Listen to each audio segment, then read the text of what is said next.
7 வயதுல காணாமல் போன சிறுவன் 30 ஆண்டுகளுக்கு பிறகு திரும்ப கிடைச்சிருக்காரு. ஒரு ஆச்சரியகரமான சம்பவம் எப்படி சாத்தியமானது என்பதை விரிவா பார்க்கலாம் வாங்க. காஜியாபாத்ல இருந்து கடத்தப்பட்ட 7 வயது சிறுவன் 30 ஆண்டுகளுக்கு பிறகு அவருடைய சொந்த வீட்டுக்கு திரும்ப வந்திருக்க சம்பவம் கேட்கும் அனைவரையுமே நெகிழ்ச்சியில ஏற்படுத்தி இருக்கு. டெல்லிக்கு அருகில் உள்ள காசியாபாத்ல இருக்கிறது தான் சாஹிபாத் அப்படின்னு சொல்லக்கூடிய ஒரு கிராமம். இந்த கிராமத்துல தான் ராஜு அப்படிங்கிறவர் அவருடைய குடும்பத்தோட வசித்து வந்திருக்காரு. இந்த நிலையில தான் இவர் செப்டம்பர் 8ஆம் தேதி 1993ஆம் ஆண்டு கரெக்டா சொல்லணும் அப்படின்னா அவருடைய 7வது வயசுல இவர் முகம் தெரியாத ஒரு மர்ம நபரால கடத்தப்படுறாரு. இவங்க காணாம போனதை அடுத்து இவங்களுடைய பேரண்ட்ஸ் என்ன பண்ணிருக்காங்க அப்படின்னா பக்கத்துல இருக்க ஒரு போலீஸ் ஸ்டேஷன் போயிட்டு எப்படியாச்சும் என்னோட பையனை தயவு செஞ்சு கண்டுபிடிச்சு கொடுத்துருங்க அப்படின்னு சொல்லி இவரை பத்தின அனைத்து அடையாளங்களையும் விவரங்களையும் கொடுத்திருக்காரு. காவல்துறையினரும் எவ்வளவு முயற்சித்துமே ராஜு அப்படிங்கிறவங்களை கண்டுபிடிக்காமலே போயிருக்கு. இத்தனை ஆண்டுகள் இந்த கேஸ் நிலுவையிலேயே இருந்த பட்சத்துல தான் தற்பொழுது 30 ஆண்டுகளுக்கு பிறகு காணாமல் போன ராஜு அவருடைய சொந்த வீட்டுக்கு திரும்பி வந்திருக்காரு.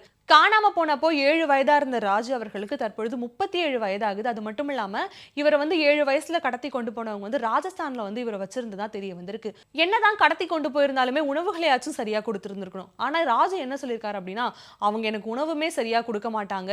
நைட்டுக்கு ஒரே ஒரு ரொட்டி மட்டும் தான் கொடுப்பாங்க. அதை மட்டும் தான் சாப்பிட்டு நான் பல வருஷம் உயிர் வாழ்ந்திருக்கேன் அப்படின்னு சொல்லியிருக்காரு. அது மட்டும் இல்லாம ராஜஸ்தான்ல அவர் இருந்த இடத்துல இருந்து தப்பிக்கிறதுக்கு பல முறையுமே முயற்சித்திருக்காராம். ஆனா ஒவ்வொரு முறையுமே ஏதாச்சும் ஒண்ணு நடந்தா அவரால் அங்கிருந்து தப்பிக்க முடியாம போயிருக்கு. ஒரு கட்டத்துல அவர் ஒரு நாள் தப்பிக்க முயன்று இத்தனை நாட்கள் தப்பிக்க முயன்ற ஒரு பலனா அன்னைக்கு ஒரே ஒரு ராத்திரியில தப்பிச்சு போயிருக்காரு.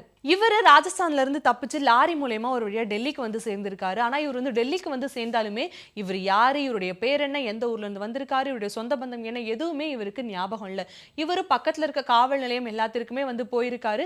கடைசி வரைக்கும் இவர் எந்த இடத்தை சார்ந்தவர் அப்படிங்கிறது ராஜுவாலே கண்டுபிடிக்க முடியாம போயிருக்கு.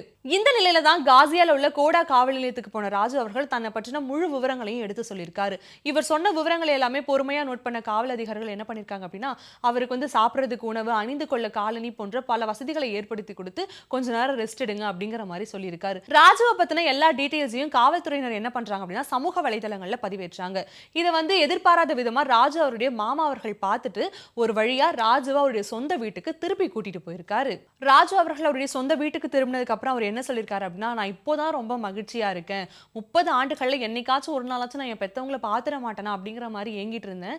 நான் என் வீட்டுக்கு வந்தடைஞ்சதுக்காக கடவுள் ஹனுமானுக்கு நான் நன்றி சொல்றேன் அப்படிங்கிற மாதிரி தெரிவிச்சிருக்காரு. அது மட்டும் இல்லாம 30 ஆண்டுகளுக்கு பிறகு ராஜுவை பார்த்து அவருடைய உறவினர்களுமே கண்ணீர் மல்க மிகுந்த மகிழ்ச்சியோட அவரை வரவேற்றிருக்காங்க.